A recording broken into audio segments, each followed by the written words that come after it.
Hello, Bonita Bay Club members. I'm here once again with Hal Akins for another Cypress update. It's been a while. We've done a couple of drone videos, but nothing where we kind of talked about the process. And I got to tell you, Hal, I am so jacked up for this golf course and this project, and I know you're excited.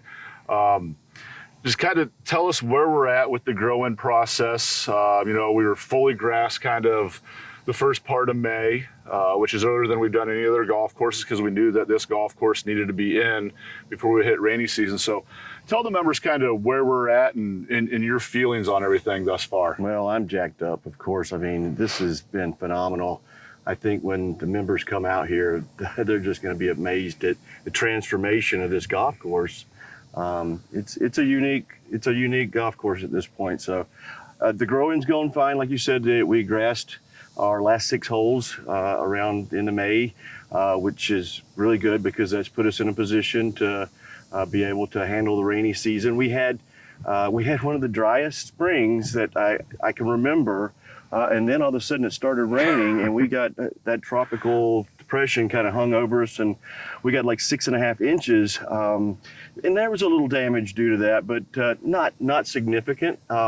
And I'd say that one of the things that we kind of learned through that was that this golf course can definitely handle more water than it used to could, because 2 days after that, we were out here and I'm driving through with Mr. Fissel, and we tried to drive through every catch basin, and it was dry. So we'll see how we fare as we get further into rainy season, but initially that looks pretty good. Yeah, to get that 6.5 to 7.5 inches of rain in 2 days and come out 2 days later and have it be in a situation where we wouldn't be cart path only, I think says a lot for us, not only in the summertime, but in the wintertime where we're going to have drier conditions, more ball rollout, things like that for the golfer that you're going to enjoy.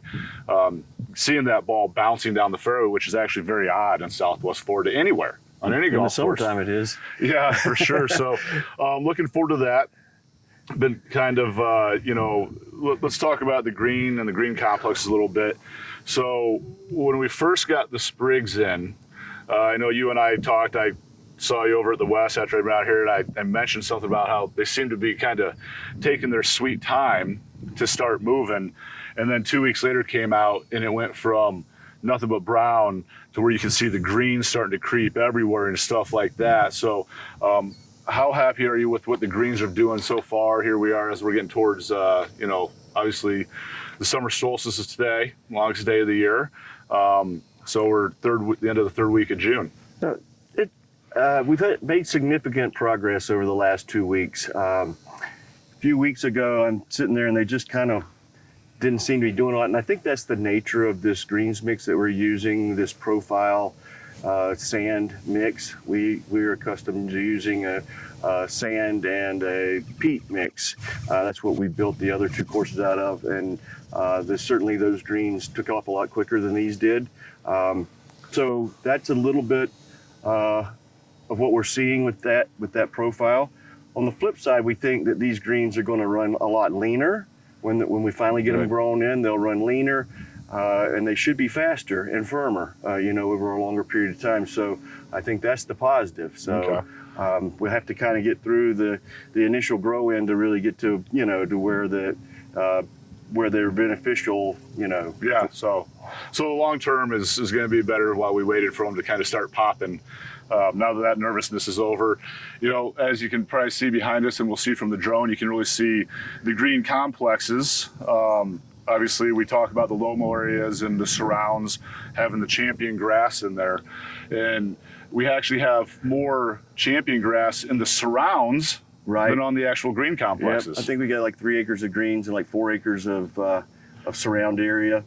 We actually just started mowing the champion greens and surrounds last week for the first time, which is not typical. We are typically mowing greens maybe 14 days after they've been planted, and this has been 7 to 8 weeks. You know, it's been a significant period of time. Yeah, well. So you could see how much difference there is. But they are moving now, and we're actually able to get on them more because they were a little soft, which was another kind of part of that profile mix, that they stay a little soft until they get rooted and and get tight.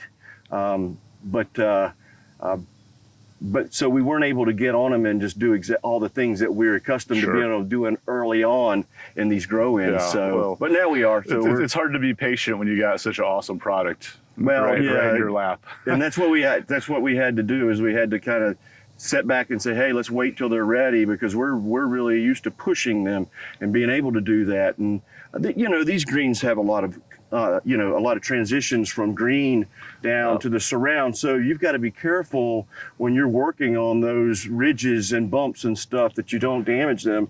And if you get out there too quick and you want to, push it, you could do a lot of damage and, set yourself back. So I told the guys a few weeks ago, I said, hey, you just got to lay off, and just let them grow for a little bit, and then they'll get there, and then we'll be able to do what we need to do. That's one of the things we've talked about a lot through this process, is that, when we started this project, from when we started it, having the full year, 13 months that we'll take up, we knew we had time, that after we got the grass in there. And that's the thing, is let it take time, let this grass get in there. Let's see what happens through the rainy months. Where's the drainage? We need to add more drainage. It seems like the placement of the drainage has been great so far. And another thing that's really amazed me is the bunkers. One of the biggest maintenance issues we had out here were the washouts in the bunkers after heavy rains, and it brought all the contamination in, all the native soil in there, and that really affected how you guys could groom the bunkers and how you can maintain them. And these bunkers aren't moving. Nothing's washing out. Yeah, early on, it looks like these bunkers are going to perform really well. I mean, we had that 6.5 inches here, and that was over a very short period of time. So we had some pretty significant heavy rainfall. And typically, like you say, when you have that kind of rainfall that quickly, you get a lot of washing, and we had very little movement on these bunkers. So I think that's a really good early sign as well. It's going to make the bunkers much more playable, because it allows the crew to keep the sand depth more consistent year-round, not just in the rain season, but year-round, so that you have a lot better bunker conditions. So in our previous updates, we kind of talked over the drone footage of the front 9 and 10 and 11, and also 18. So today we're going to show you drone footage of all 18 holes, but we're going to kind of talk over 12 through 17 that we haven't kind of described, some of the design characters and stuff like that. 12 through 17 were the last holes we grassed. They're the furthest away, but as you can see here on 15, I would say this fairway is 90%, 95% grown in, covered, So, like I said, we're in really good shape to be able to handle, this rainy season that's coming at us. So the timing was perfect for us, Yeah, there's definitely going to be a difference from holes 1 through 11 and 18 versus 12 through 17 that you can see better with the drone than you can when you're here on the ground. But very cool, very happy. I know you're pleased. You're smiling a lot, especially now that these greens are moving a little bit. And one thing too, when we do take the drone up, you're going to see the entire green complex, because you're mowing them all at the same height right now. So the green is actually within those larger areas. So when you see the champion grass all mowed to one height right now, you have your green and your surround in there. Those aren't the full size of the greens. Like we said, there's less green grass than there is surround grass. It can be deceiving when you look at it, for sure. So keep that in mind as you're watching the video. Well, let's head over to 12 and start flying. Yep, let's go. All right, Hal, we're over here on hole 12. We're going to take off from the tee here. Those tee boxes look really nice, set kind of in that waste material. I really love the way those turned out. That's pretty cool, isn't it? Yeah. See a lot of good grass coming down here. You got that fairway bunker that kind of protrudes into the fairway a little bit as you approach it. As we've kind of talked about, these fairway bunkers are placed so that only the longest hitters are going to be able to reach them off the tee, and then if you're playing the proper set of tees, you should be able to clear it with your second shot no problem. And there's also a fairway to the left there. This was the first of the last 6 that was grass, so it's a little bit further along than the other 5 are. You could see on the green here where the guy is actually rolling it. That was a challenge a few weeks ago to be able to do it without doing any damage.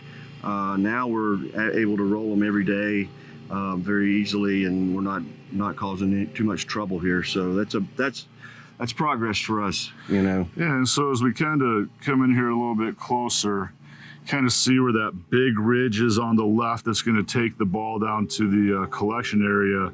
You can kind of see the green kind of shaped out a little bit more. You can kind of see the elevations in there a There's little a bit. collection area on the left, and then in the back as well, there's a collection area, a smaller one, which is kind of cool. Yeah, very cool. And there's a bunker that Tom Fazio added kind of there at the last second. That's a very cool feature. You can see that from the fairway. It's awesome. Yep. Okay, Hal, as we cruise down 15 here, obviously some major changes were made to this golf hole. Yeah, we cleared a lot down the right side there before the tees. So we shifted the tees over a little bit there, forward tees a little bit. We probably added as much dirt on this hole as any golf holes out here. This whole left side is probably 3 or 4 foot higher than it was along the lake there. That was a really wet area, as you well know. Yeah, and we actually did the one closing video in front of all that dirt out there. Kind of right where this fairway bunker is where we were standing. Right. Nice addition there. Fairway is still really wide where that bunker is. Yeah, we had to move this cart path over. Luckily, we had the room to do it and really didn't lose much of the golf hole and didn't narrow it up too much. So another one of our easement issues that we had to address. So this cart path got moved over to the left a little bit. Yeah, so now you're going to have option of hitting your approach over the water or taking it down towards the end of the water and creating a little bit of a better angle into this green complex. It's got those 3 bunkers behind it. This is probably the most changed golf hole out here. 17 is right there with it, but this one definitely has changed quite a bit. The position of that green is completely different than it was. A lot of people are going to be going for it on their second shot on this hole now. Yeah, you can really see the green sitting in there nice and see where the actual green is and where the low mows are. Yeah, he even cleared out over here on the left side of the green and created a little approach there. So if if you're back down the fairway a pretty good distance and you still want to go at it, you still can maybe not get it on the green, but you can hit it up in the approach there and give yourself a nice little chip onto the green. Yeah, we'll actually go right over that little approach area and head right on down 16. This hole as well has been cleared out. Looks really sharp. Yeah, all those palm trees that were between 15 and 16 are gone now, and those holes are together. And again, it's just opened this whole area up. Better sunlight, better air movement.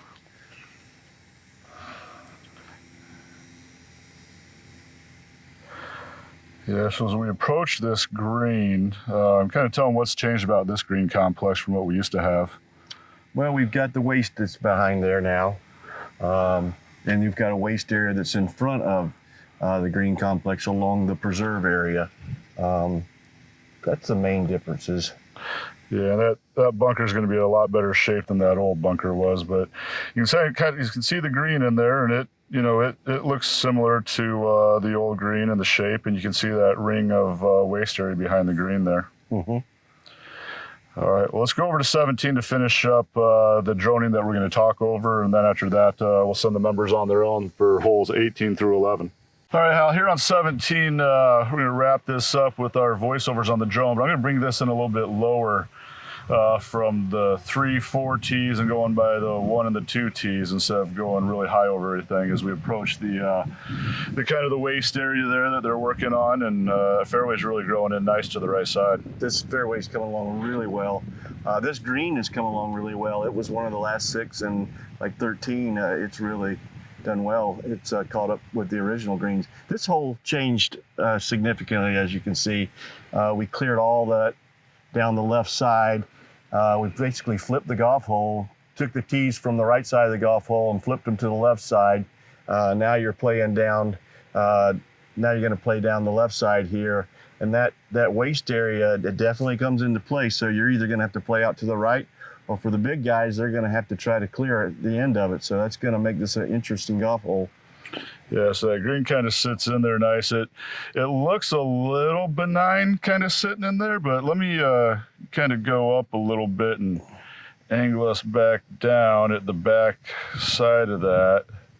You can kind of see there's still a significant drop off behind that green with a little bit of a bunker there. We did. We added a couple bunkers around this green to help, catch some errant balls, whereas before you were in some deep trouble.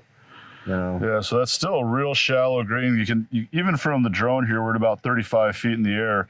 You can still see, you know, the undulation in that green. That's always kind of been the challenge to this hole. Mm-hmm. All right, as a reminder, we're going to go do a little bit of a closing and close this up with Hal and I, and then if you want to continue watching, we'll show you the rest of the golf course starting on 18 through 11. Well, Hal, here we are on the 18th fairway for our closing remarks. This fairway looks awesome. Yeah, this is awesome. Yeah, this is what most of them look like, you know, except for the last ones that were sprigged. Yeah. But yeah, these are like virtually grown in, and we're just kind of starting to really work with them and trying to get them tightened up.